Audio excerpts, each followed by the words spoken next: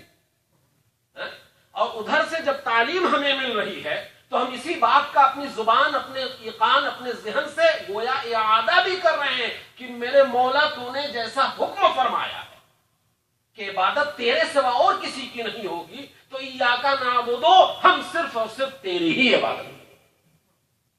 گویا ہمارا اقرار بھی ہے، ہمارا اس کا ایقان بھی ہے کہ اس حکم ہم نے قبول بھی کیا، اور قبول کرنے کے بعد ہم اس پر کھڑے ہیں، کھڑے اتر کر کے ہم اس کو پیش بھی کر رہے ہیں. اللہ ہم تیری ہی عبادت کرتے ہیں. یہ ایک منظر جو ہے سامنے آتا ہے.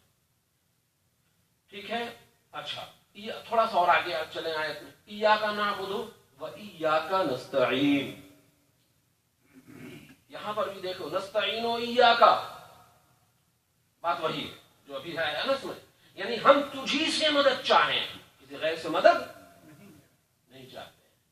یعنی خالق یا اللہ، ہم تجھی سے مدد چاہتے ہیں. تجھی سے تو سارے کی نفی ہو گئی. لیکن اب یہاں پر اس کا یہ مطلب، یہاں پہ دیکھیے میں نے پہلے ہی جیسے سمجھایا کہ ایک ہوتا ہے حقیقی پالنہار اور ایک ہوتا ہے مجازی پالنہار. حقیقی پالنہار پروردگار عالم ہے، لیکن بچے کی پرورش کے لیے باپ بھی ذریعہ ہے، باپ بھی وسیلہ ہے، باپ پر بھی حکم لگتا ہے، ماں پر بھی حکم لگتا ہے. تو حقیقی مدد کچھ بھی ہو، وہ چاہے کسی بھی جہت سے ہو. مثال کے طور پر رسول پاک صلی اللہ علیہ وسلم سے کسی نے مدد طلب کیا تو اللہ کے رسول مدد فرما رہے ہیں ضرور، لیکن پورا کرنے والا باری تعالیٰ. بات سمجھ میں نہیں؟ تو حقیقی مستعان کیا ہے؟ وَإِيَّاكَ نَسْتَعِينُ، ہم تجھی سے مدد چاہیں. اور آگے کیا؟ اهْدِنَا الصِّرَاطَ الْمُسْتَقِيمَ، یہ اللہ ہمیں سیدھا راستہ چلا. بعض لوگوں نے اس کا ترجمہ کیا سیدھا راستہ دکھا، لیکن دکھا نہیں بلکہ سیدھا راستہ یہ. اچھا اهْدِنَا الصِّرَاطَ میں ایک اور پوائنٹ مل رہا ہے. اهْدِنَا، یہ اللہ ہمیں سیدھا راستہ چلا. اب یہ بتا دیجئے خدا کی بارگاہ میں اب کیا کر رہے ہیں؟ ریکویسٹ تو ہے، گزارش ہی تو ہے، دعا ہی تو ہے. یعنی کیا مطلب؟ سورہ فاتحہ اس بات کی تعلیم دے رہا ہے کہ دعا اللہ کی بارگاہ میں کرو. کیا پتا چلا؟ اچھا